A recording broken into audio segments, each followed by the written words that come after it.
Hello, everyone, and welcome back to DSP versus the Internet, episode 74. We're continuing on with the Ultra member submissions, so let's jump right into them before we get to the submissions here. These are the ones that are guaranteed to be watched. Here we go. The U.S. Department of Treasury estimates that the ultra-wealthy in America are skipping out on more than $160 billion worth of taxes Makes every sense. year.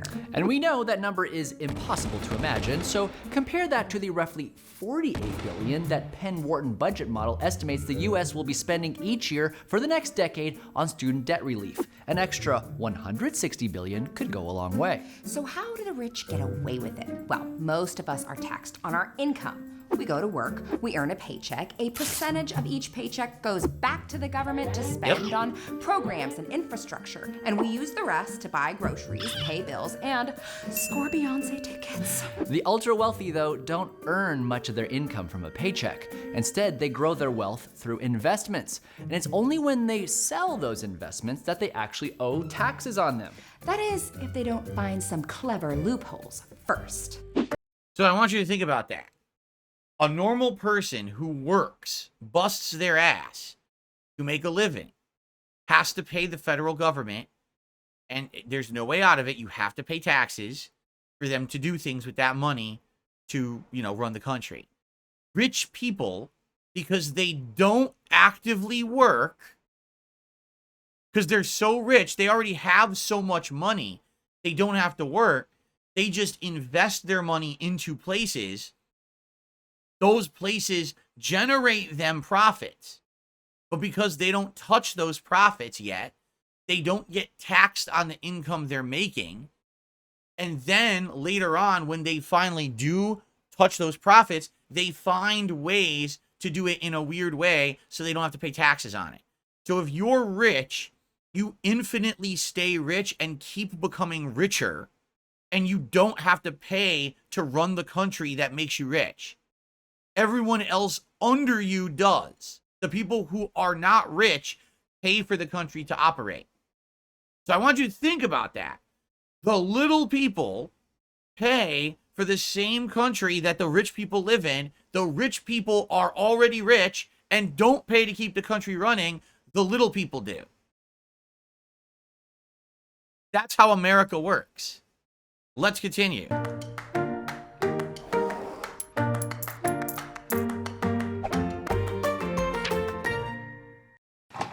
One way that the rich hide their money is by literally hiding it. Secret Swiss bank accounts or shell companies in the Cayman Islands sound like the stuff of heist movies, but some wealthy people do use foreign accounts to shield their money from the IRS's irises. These tax havens are attractive places to stash cash and maybe not tell the US government that it's there. First, a wealthy person or maybe their financial advisor will find a country that collects low or no taxes on foreign funds stored there. But foreign banks are still supposed to report to the US on foreign accounts held by individual US citizens. So instead of putting an account in their own name, a rich person could form a fake company that doesn't really do anything and open accounts in that company's name. Popular tax haven countries like Panama and Luxembourg will look the other way, while these anonymous company owners move money in and out of their accounts without reporting it to the IRS. But like we all learned from the Wolf of Wall Street, this is pretty illegal. US law requires that citizens report all of their assets, even if they're stored abroad. So if the IRS catches you keeping secret foreign investments, you could get in pretty big trouble. Lucky for the rich, there are totally legal tax havens right here in the US. In addition to the taxes we pay to the federal government, the states and even cities we live in can collect taxes too. So a state might collect income taxes on the money we earn, capital gains taxes on the money we make from investments, sales taxes on things we buy, and property taxes on the value of our homes. But all states decide this mix a little differently. Some states, like Washington, don't collect an income tax at all. And I'm sure it's just a coincidence that billionaires like Bill Gates and Jeff Bezos have lived there for decades. And 8 states, including Nevada, Texas, and Florida, don't tax capital gains either. Wow. Wealthy people who want to pay the least amount in taxes may choose to live in a state that doesn't tax their income and investments. In 2021, Washington state passed a law that allowed them to collect capital gains tax for the first time. Now, anyone who makes more than $250,000 selling investments would owe the state 7% of anything they earn after that first $250K. So what did Jeff Bezos, who makes billions a year selling Amazon stock, do? He moved to Florida, where he'll keep $610 million in his pocket this year by avoiding Washington's tax on his investment gains. Nice. For people who don't want to play Where in the World is Carmen Sandiego with their dollars, there's another strategy that wealthy people use called buy, borrow, die. Remember that we don't get taxed on our investments as they grow. It's only when we sell them that we get taxed. Okay, right. And that's why the ultra wealthy just don't sell. Instead, when they need to buy a new spaceship, they can take out loans using their investments as collateral. Back in 2020, when we knew Elon Musk mostly as that eccentric electric car guy, he held $548 million in personal loans. That's the money he actually used to pay for utility bills, shop for groceries, or most likely pay other people to do those things for him, while the rest of his wealth was tied up in Tesla stock. He did this again in 2022, securing $13 billion in loans that he used to buy Twitter. But because these billions are in loans, not income, Musk and other super rich investors don't have to pay taxes on that cash. So the rich buy investments and let them grow, then borrow against those investments to fund their lifestyles. But what's the die part? If you buy stock for $10, hold on to it for decades until it grows to be worth $1,000, and then die without ever selling it, whoever you choose to inherit your estate can sell that investment. But thanks to a tax rule called the step up in basis, your heir doesn't owe taxes on the full $990 that your investments grew while you were alive. Instead, $1,000 becomes the new starting value. And if your heir later sells the stock for $1,200, she only pays taxes on the $200 it grew after you died. Wow. I mean, this is insane. So if you're rich, you will always be rich. We have all these systems set up that you'll just never pay taxes on anything. You have a way around everything. How crazy is that?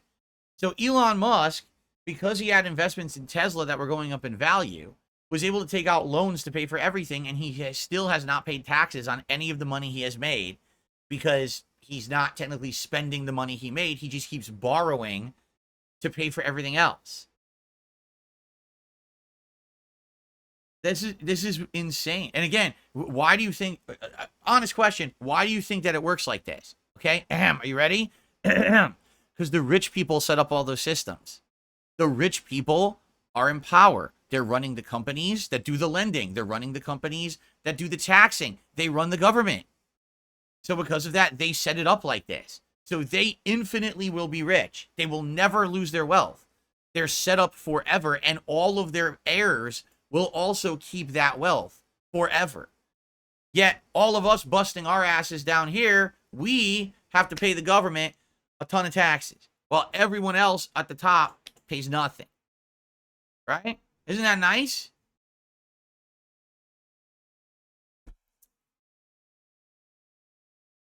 I don't even want to watch the rest of the video, because it's probably going to make me more upset. Right? But keep in mind, when those politicians are up there politicking to you and saying, oh, they totally understand and they want to help you and they're hearing your concerns. Why do you think they're so out of touch with the average person? They literally don't live like us. They were born rich. They got money from their parents and their families. They didn't work at all. And this is what they've done with their lives, just running around with money coming out of every orifice. So, of course, why do you think Elon Musk is how he is? Because he worked? No. That's not why he behaves that way. Okay, let's just continue. All right. Oy, oy, oy. You think we're weak? That we're nothing? You make me sick. In the summer of 1980, in the depths of an abandoned steel mill, Are you absolutely sure this is safe? an evil lies dormant, waiting to to be unleashed. Yo, coming? Yeah. The footage was thought to be lost. It now resurfaces It looks like Until Dawn, for right? the first time. What is it? Evil comes for all. A Christine Gordon film Check it. starring Jaime Rivera and Christine Gordon with Linda Castle, Robert Greene, and Bonnie Rivera. We gotta get out of this place. We gotta get out of here right now. We gotta go. Dare you enter Murder Mill? And cut. I think we got it. The film is legendary. I heard it was only screened a few times, and each time the audience flew into a rabid, murderous rage. Whoa, what? CIA's got this secret lab called the Larry Memorial Institute where they use it for enhanced interrogation. What? How do you know all this? I'm a fan. Cool. So, pre-order now. Get instant access to the Plunderer's Instinct. It comes out September 3rd? When was this announced? 5 days ago. Oh, this is a new announcement. I didn't even know. So this is coming out September 3rd, and it looks very similar to Until Dawn or the Dark Pictures anthology series, does it not? All right, I think I'm adding this to my release schedule. That looks good to me. So this is the game that's not Dead by Daylight, but it's from the world of Dead by Daylight. So it's going to be involved in like the lore and stuff of Dead by Daylight, but it's a narrative-based game, right? A narrative-based horror game. All right, I'm tossing this into my schedule. That's right up my alley. That was a good, so whoever submitted that one, that was a good selection. So this is September 3rd. It's called The Casting of Frank Stone.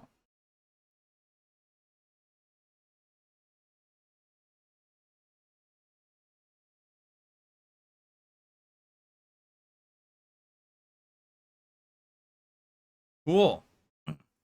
That looks good. We haven't played a game like that in a while, too. So that'll be kind of neat and refreshing to play, I feel. Excellent. All right, thank you. Whoever submitted that video, I don't know who it was. That's a good one, and that's totally good to know now so we can plan for it. Sweet. Okay. Here's another presidential assassination attempt. Now, this is a joke, by the way, but here we go. Ready?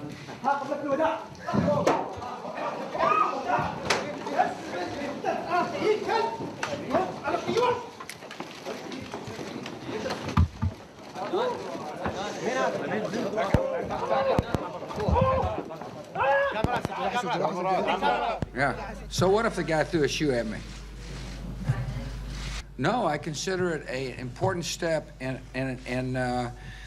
the road toward an Iraq that can sustain itself, govern itself, and defend itself. But let me talk about the guy throwing the shoe. It is one way to gain attention. It's like going to a political rally and having people yell at you. It's like driving down the street and have people not gesturing with all 5 fingers. It's a way for people to draw, attention. I don't know what the guy's cause is, but one thing is for certain, he caused you to ask me a question about him.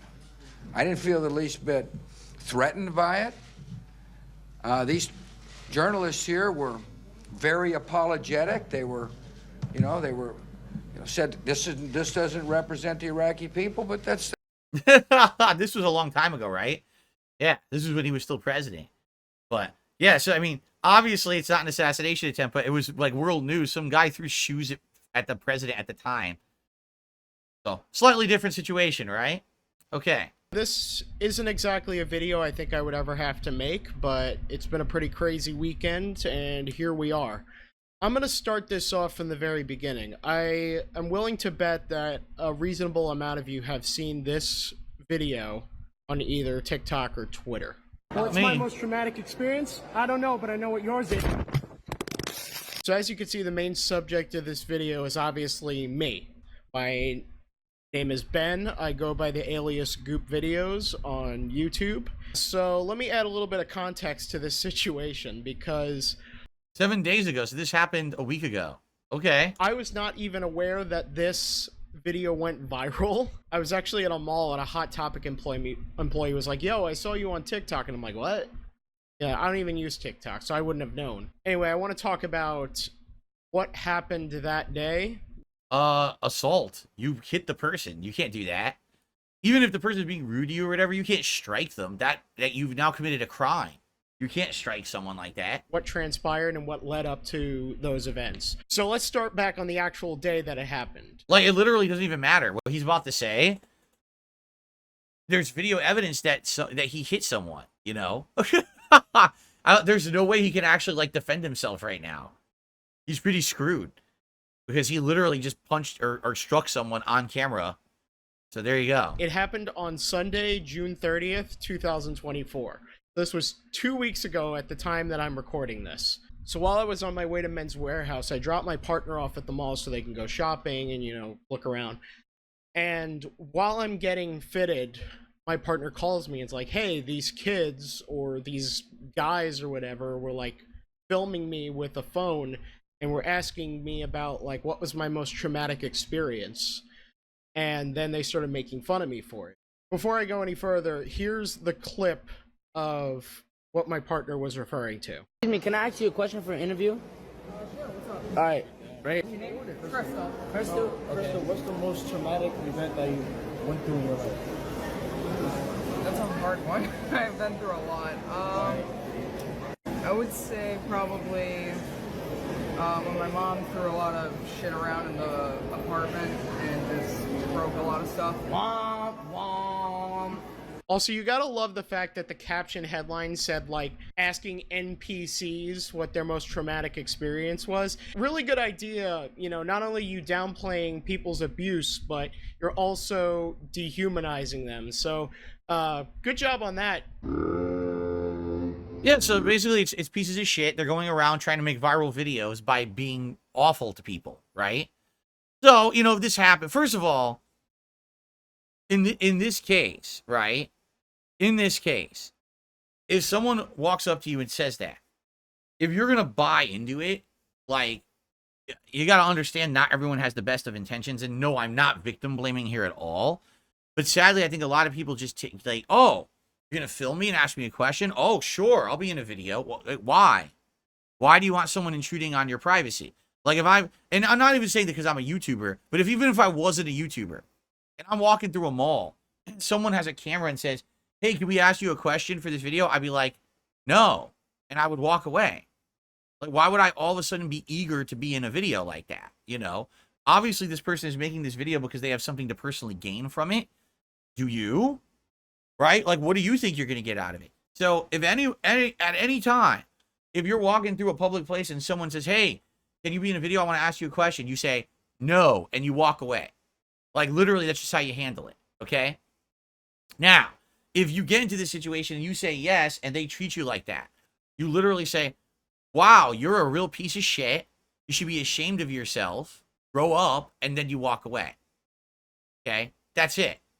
Now, I guess what this YouTuber is about to say is probably, oh, well, this person was walking around the mall doing this awful stuff to everyone, so I thought I would teach him a lesson. Now, listen, you want to teach someone a lesson, you know, that's your prerogative to do so, but these people are filming you. So whatever you do is going to be put on the internet, and there's going to be evidence of wrongdoing. So sadly, even though it sounds like these kids are assholes, and they probably deserve to be taught a lesson, you don't want to be the person who gets recorded doing it because you're the one who's going to get arrested for it. See what I'm saying?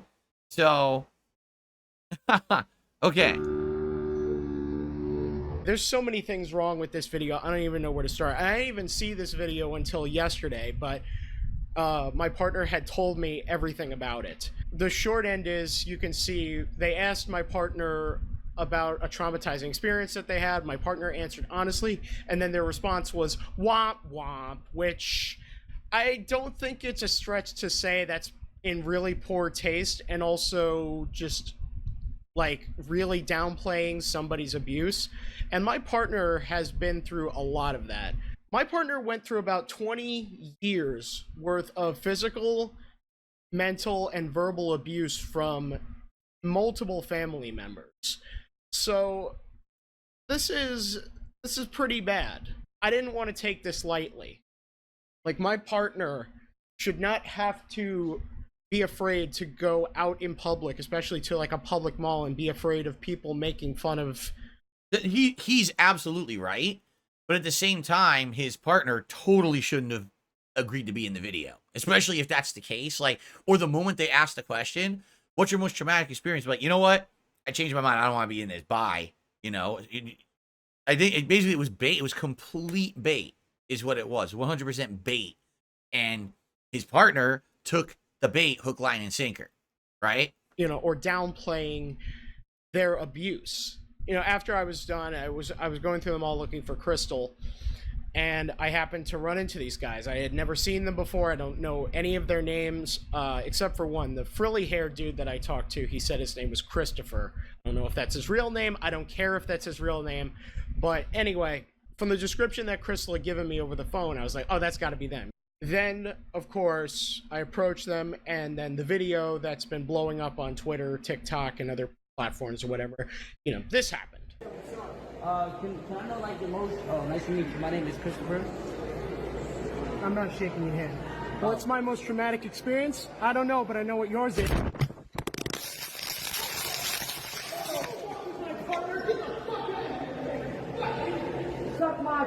So a lot of people were confused as to why I did this, obviously. So now you know why, because they messed with my partner, downplayed their abuse, and I wasn't going to take that lightly. I would never take that lightly, especially for somebody that I love dearly and right. has now, did those guys deserve that? Yes, they did deserve it. But now you're the schmuck caught on camera performing an assault. And that's the problem. Because you knew they were filming. So emotionally, it makes sense. Morally, it makes sense. But sadly, legally, it doesn't make sense. You see? Someone needs to teach them a lesson. But if you want it to be you who teaches them the lesson, and now you got to face the repercussions, because now it totally looks like you just committed an assault and you got it on camera. Through like hell and back for most of their life. A lot of people were speculating that, you know, after I dropped the camera out of his hand and I kicked this dude's ass or whatever. That's not what happened at all. I'm going on record now saying I am not hard in the slightest. I don't go out looking for fights. I don't really like to fight. I'm not really even good at fighting. I'm literally just an overweight white dude from Long Island suburbia. Did not grow up hard. I didn't grow up in Queens or the Bronx or Brooklyn or anything like that. I don't know what it's like to be hard. Okay, I never really had to fight that much as a kid, but what I will say is I was bullied a lot as a kid, and eventually I got sick of it, and ever since then, if I know that, like, I'm being picked on or somebody that I love is being made fun of or picked on, I am not going to take that sitting down. So I went up to these guys, because from the description that Crystal had given me, it was like, well, are these guys teenagers? I don't know. When I got a closer look at Christopher, or whatever his name is, the frilly-haired dude, I noticed he had a tattoo on his arm, so I'm like, okay, he couldn't have been a kid. But they did have, like, a 5-year-old with them, which apparently is the dude's cousin. And I don't know why... That just really irks me. It's like, why are you out here, like, asking really personal questions and then making fun of people for their answers, and you have your 5-year-old cousin with you? Like, because that's their protection. They feel because they have a kid with them, no one's going to beat their ass, right? Oh, there's a kid. Oh, I gotta step back then, right? That's exactly what it is. 100%. It's all set up that way because they know they can get away with it if they have a kid with them. That's exactly why they take them with them. That's like corrupting a young mind. Like, that's just disgusting. Oh, they don't care. So all that really happened in the video, I went up to the dude, I said, like, my cool 80s one-liner or whatever. And another thing about that, because a lot of people in the comments were like, that line goes so hard. It only goes as hard as it does because I had time to think about it. Like, I was literally planning it in my head. That's how little fighting experience I had. I was like, well, if I'm not going to fight these guys, I might as well make a meme. So that was really my intention, and I'm glad that it's paid off because 7 million people seem to love that line. I might actually print some t-shirts of that if anyone be interested, but I'll get to that later. So all I did was I knocked the camera out of the dude's hand and I threw it back at the frilly haired dude. I didn't swing on these guys, I didn't punch them or anything.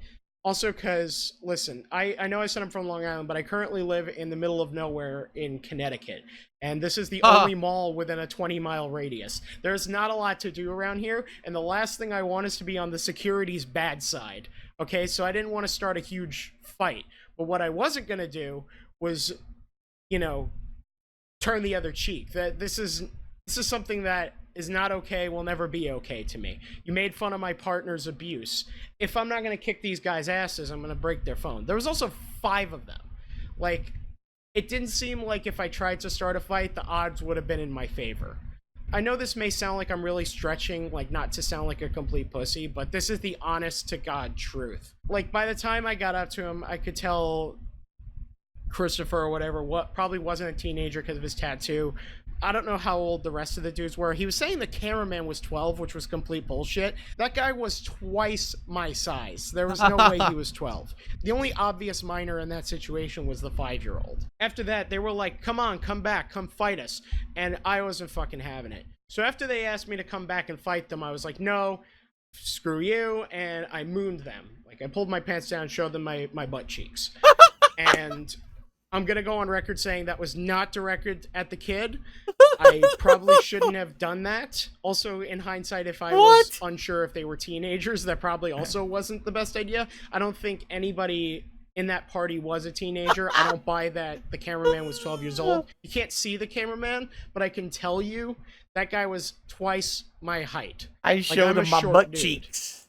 And that was not a 12-year-old. Anyway, in hindsight, I probably shouldn't have mooned them, but it is what I did because it was basically my way of saying, like, no, I don't want to fight you. Just get out of my face. The mooning was not directed towards the kid. It was directed towards... Oh my God, he has to keep saying, I swear I wasn't mooning the kid. I swear, don't arrest me for that, please. Third guy, as I'll call him. Dude, I'm really sorry. I swear I didn't moon the kid. Had to see that, like, truthfully, but you were going around the mall harassing people, harassing my partner. The fact that you had a kid there is not my problem. He just got in the way of our argument. So then afterwards, I found my partner in GameStop, and this happened. Did I grab my phone like that? Hold on.